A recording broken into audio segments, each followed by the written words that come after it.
Kia ora, Yorana, bonjour. Je suis Tita Wapeu, écrivain de Tahiti. Et je suis lauréate 2025 de la résidence d'écriture du Randall Cottage. On avait tout ce mouvement Toitu Tetiriti, Hiko et toutes ces marches. Et on est revenu un peu à une espèce de régionalisme où on regardait ce qui se passe dans le Pacifique, donc la Nouvelle-Calédonie, la Nouvelle-Zélande, tout se passait ici.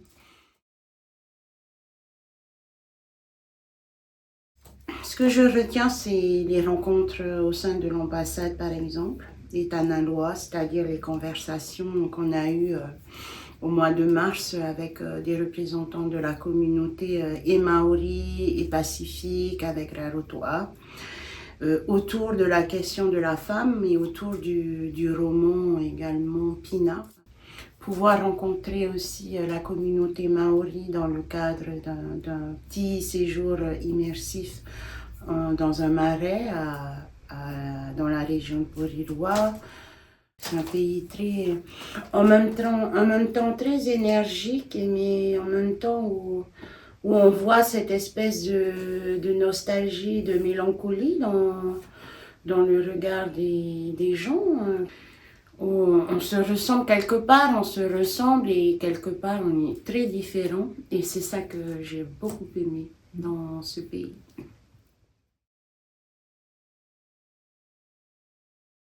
Alors voilà, il s'agit de mon troisième roman que on a intitulé pour le moment Disruptive. C'est un jeu de mots entre disruption et puis un adjectif français qui n'existe pas.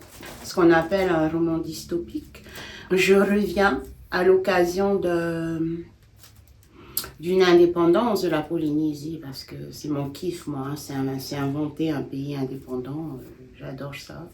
Et à l'occasion donc de cette indépendance, on se rend compte que, à travers l'histoire de mes personnages tahitiens, je remonte en fait la ligne du temps pour parler des voyages, non seulement de Raiatea à Aotearoa, mais surtout des voyages retour, parce qu'on n'en parle pas souvent.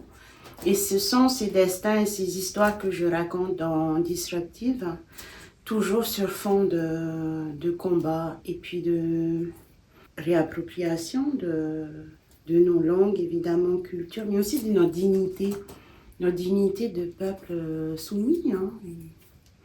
Voilà. S'il fallait dire que j'avais gagné quelque chose, oui, j'ai gagné en savoir, pas en intelligence, hein, en connaissance de par exemple, l'histoire maori, la cosmogonie maori, qui n'est pas du tout, qui est assez différente de la cosmogonie maori, quoi, hein, polynésienne. Donc. Or, je pense qu'il est temps aujourd'hui qu'on réapprenne et qu'on renoue les contacts.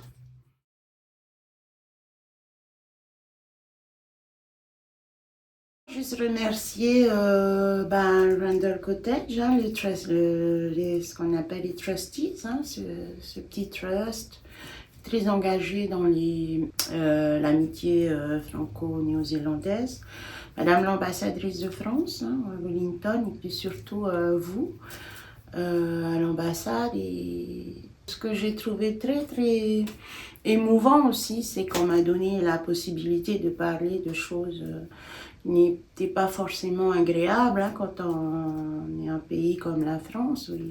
Et j'avais cette liberté de temps, hein, de parler de la colonisation qui est toujours d'actualité et de ces questions très très très délicates concernant la situation politique dans mon pays. Merci à vous.